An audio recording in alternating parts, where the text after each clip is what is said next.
Hey guys, and welcome back to my channel. So I actually have this video for you guys. There's not much going on today, which is surprising, but I have this video in regards to what was going on with the Jeffrey Epstein's files and how it kind of backfired on the Democrats. We're going to know more once the files are actually released, and hopefully all of them are and stuff wasn't scrubbed. But so far it's looking like the Democrats stepped into it. So let's go ahead and watch this video. This is from Fox News. The Five, they have some serious explaining to do. Let's get into the video.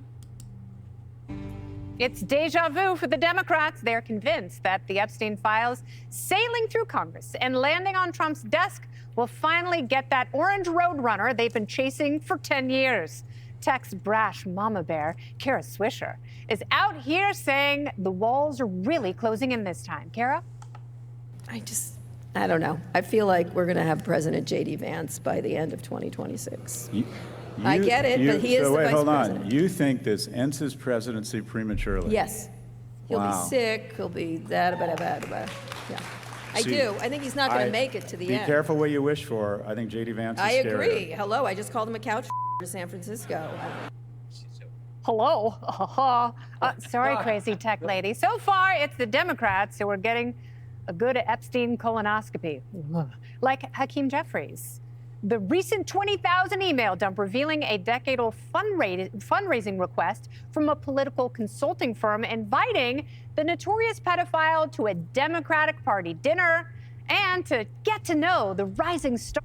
Now, is this surprising to anybody? Because we all know that the crazy left are, pedo lovers, because look at their community. Their trans flag says it all, because they have that whole minor attraction crap going on. So honestly, again, this goes back to, the left saying, like, pointing that finger, saying it's you guys, but really it's pointing right back at them. So we all know that they're actually the party of, pedo love. But this is getting pretty juicy to see all these things coming out, and I'm pretty sure most of them weren't expecting this. So let's keep going.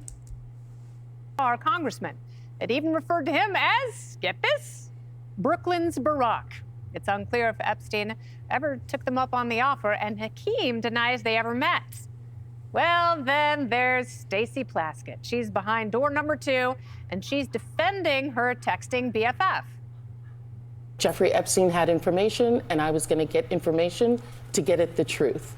Having a friendship with him is not something that I would deem to have. At the time, he was a known sex offender, and it had been detailed all the sexual abuse. There are a lot of people who have done a lot of crimes, and as a prosecutor, you get information from people where you can. So no regrets, basically, is what you're saying. I'm moving forward. She'd like to move forward. Another one who's moving on, and that's what sucks, is that the Republicans caved and didn't censure her, which shows how spineless they are. We really need some good old young, feisty, American blood in there that have a spine, that have the balls to do the damn job. Like, honestly, I would never run. I'd probably be censured all the time just for my mouth and my language, because, I be cussing sometimes like a sailor. Which is very unbecoming of a lady. I know, guys, calm down. But honestly, I think because I speak my mind way too much, so I think I'd get in so much trouble just because I'm not beholden to anyone. And so I'm going to just tell it like it is. I don't care who you are, left, right, up, down, whatever. I'm going to call it if I see it, And I feel like these Republicans need to grow a backbone. They need to drop them balls already, because we're already 8 months, 9 months in, and they still haven't done anything. It's like, come on, guys, pass some bills, nuke the filibuster, throw everything that Trump wants in, then restart the filibuster if you're so scared of the Democrats, because once they get in power, they're going to do this, and then we're all going to be screwed, all because y'all didn't have the cojones to do anything about it. But let's keep going. Dem just fell into the Epstein quicksand. Larry Summers resigning from the OpenAI board, and Harvard announcing it's investigating his ties to Epstein. after emails showed years of a chummy and creepy personal correspondence between the two men. Things getting mighty awkward when Summers started class at Harvard on the subject.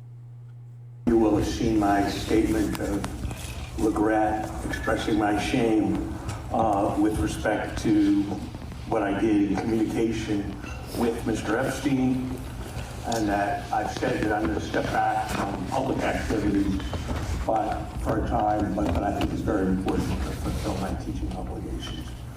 So with your permission, we're going to go forward.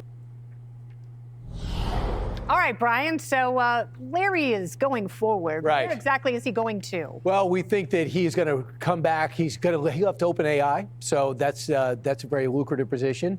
He is going to stop making comments about the big, beautiful bill. I think that's one thing is pretty clear.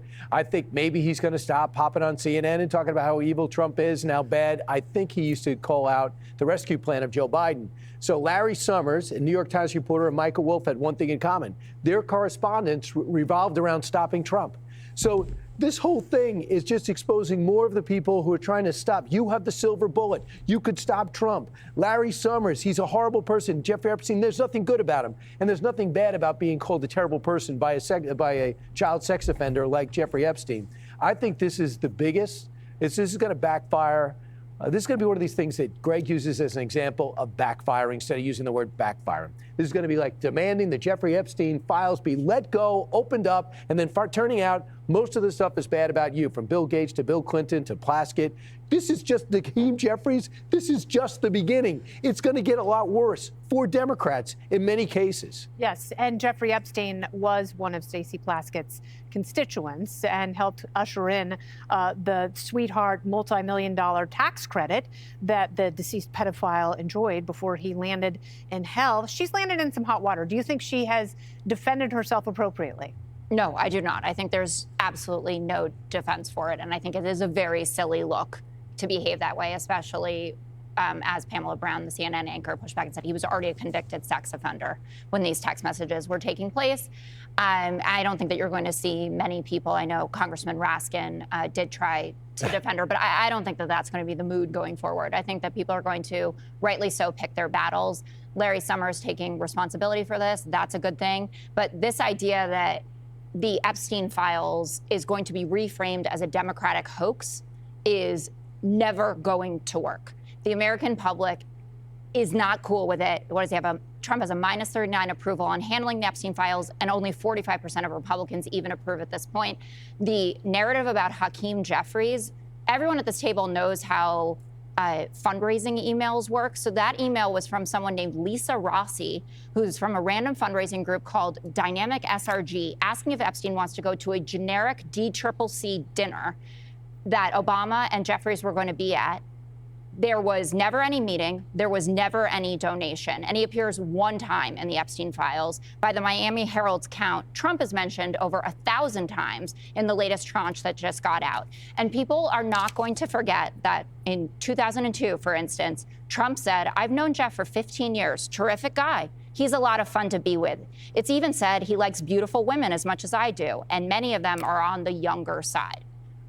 I have never alleged, and I am not alleging now, that Donald Trump has done anything untoward with an underage woman. But if you want to be throwing around single emails from a random fundraising group to try to make Brooklyn Barack look bad and not acknowledge how many times Donald Trump is mentioned in these files, you're just going to look dumb. And I would encourage everyone to not look dumb. But it's other people mentioning him. It's not his fault when people want to get him. I just read a quote. But that was one quote, but other people are mentioning it to stop him. They're like the other person. They were all trying to stop Trump. Why did he want the files to not come out this badly? Hey, Sean Hannity here. So, yeah, honestly, I don't know why he didn't want the files to come out. I think he was just so over it when he probably asked like Kash Patel, Dan Bongino, Pam Bondi. He probably asked them like, "So is there anything there? What are you guys doing?" And again, if they're saying like, "Oh, well, we're investigating some of these things," because you never want to impede on an investigation and give people a heads up, So they probably, some of the reasons why they didn't want to release it would have been because of that. I don't know if he's in it. And like I said, hey, release everything.